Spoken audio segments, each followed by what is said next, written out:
Hey, how's it going, everyone? My name is Derek Afasi. I'm the owner of Afasi Financial Group. Today's topic, I want to discuss with you Thrift Savings Plan. In particular, I want to discuss withdrawals for thrift savings plans and some of the risks that are involved with the thrift savings plan withdrawals and how to essentially avoid those risks, making sure that you're leveraging those dollars the correct way that's specific to your retirement situation, your specific goals.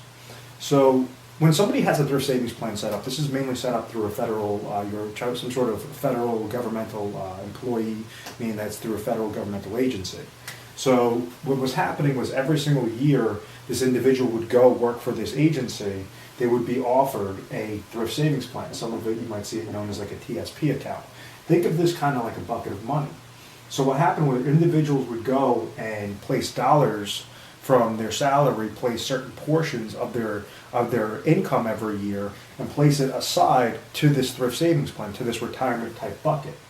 So it didn't matter how much money was placed into that bucket. What mattered was what was the amount of money placed in, what was any sort of matching contributions that were also placed in, and then most importantly, what was the percentage rate that came back.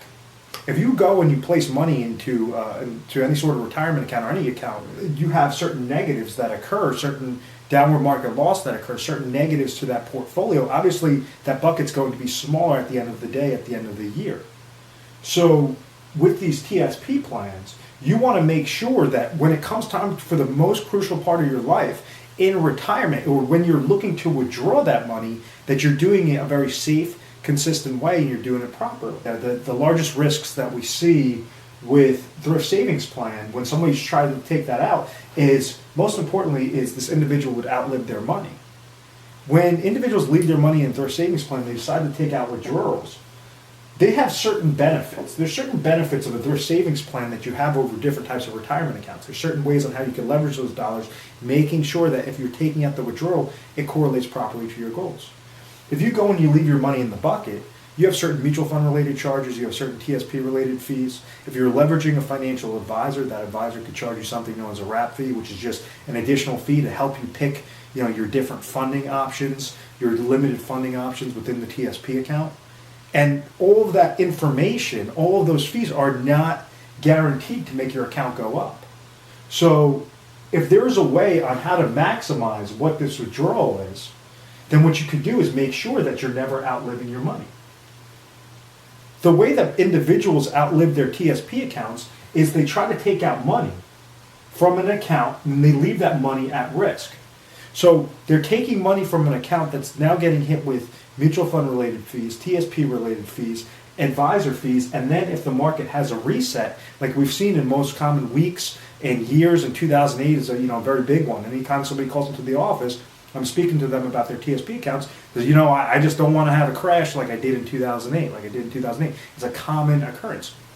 So there's ways on how you can take a portion if you're eligible for it. You have to hit certain years of service, you have to be a certain age, you have to be in a sort of retirement criteria that you could take a portion or all of your TSP plan and essentially roll it over into a specifically designed contract. It would be a specifically designed IRA contract that allows you to maximize those withdrawals and have that withdrawal come to you like a personal pension plan, income that you could never outlive.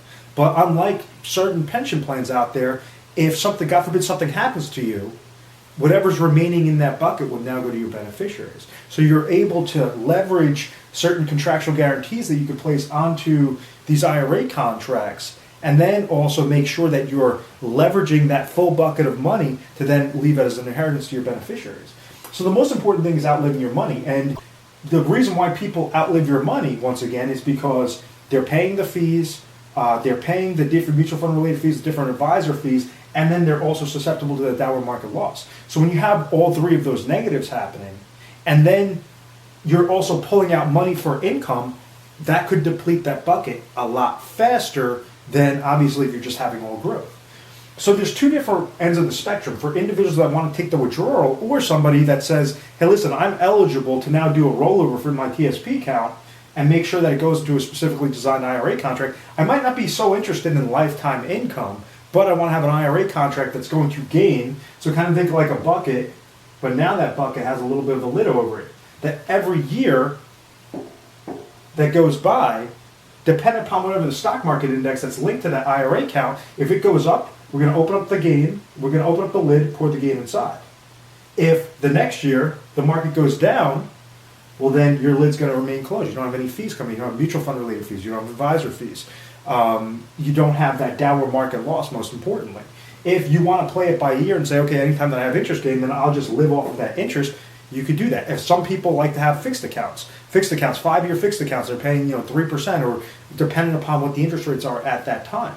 So there's a whole slew of different angles that you could take. You just want to make sure that you're going with the correct company, and then most importantly that you're dealing with an agency that knows how to set up these plans properly, knows the correct questions to ask you, knows the correct questions on how to get your goals in place and make sure that it correlates precisely to those individual type accounts, those individual retirement accounts, so that you're making sure that that TSP is being rolled over properly, is being transferred properly.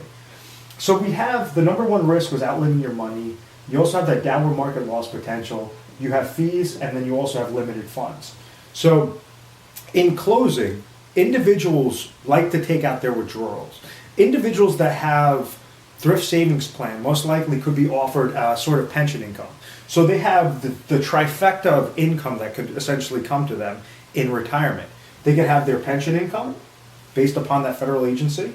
They could also have Social Security income depending upon how much they place into Social Security. And then that third leg, you could have that third income stream that could work as a portion, not all of it, as small of portion as possible of the TSP money bucket. What can you transfer into to have that max income goal, that max withdrawal goal, while you have the other portion of money that's growing on a very safe, consistent basis? And that is how individuals are able to properly retire and make sure that at the end of the day, what is going on with my accounts? How can I leverage my money in the best possible route? And one of the things that we have set up is we deal a lot with Thrift Savings Plan members. We deal a lot with individuals that are looking to do rollovers from Thrift Savings Plans. We have something known as the Retire Sharp Planning System, the RPS. It's specific to our company, and essentially what happens is based upon the individual that's calling in, based upon their age, based upon their income goals, if it's for them and their spouse, if they want to leave an inheritance, if they just want to have safe accumulation. Those are all specific criteria that has to be met and has to go within our planning system. So our planning system is the Retire Sharp Planning System, and on average, we go through over 1,200 different products and scenarios before we give our top 3 recommendations. So it's something that's very unique out there. We know a lot of agencies don't do that, and that's why we have a lot of national volume that comes in. We are A+ rated on the Better Business Bureau. We've always had very good reviews. We've never had any complaints, and it's because of this methodical process to educate you first and foremost. You want to be confident in retirement. You don't want to worry. If you like that aspect of the trifecta of income, of lifetime income that's coming to you through sources of pension, through Social Security, through that personal pension aspect, through specific riders that we could attach to IRA contracts, feel free to give us a call. It's 1-800-566-1002. The number is going to be up on the screen the whole time. For watching this video, please make sure to subscribe to our YouTube channel, Retire Sharp, so you get access to the most updated videos. Thanks a lot.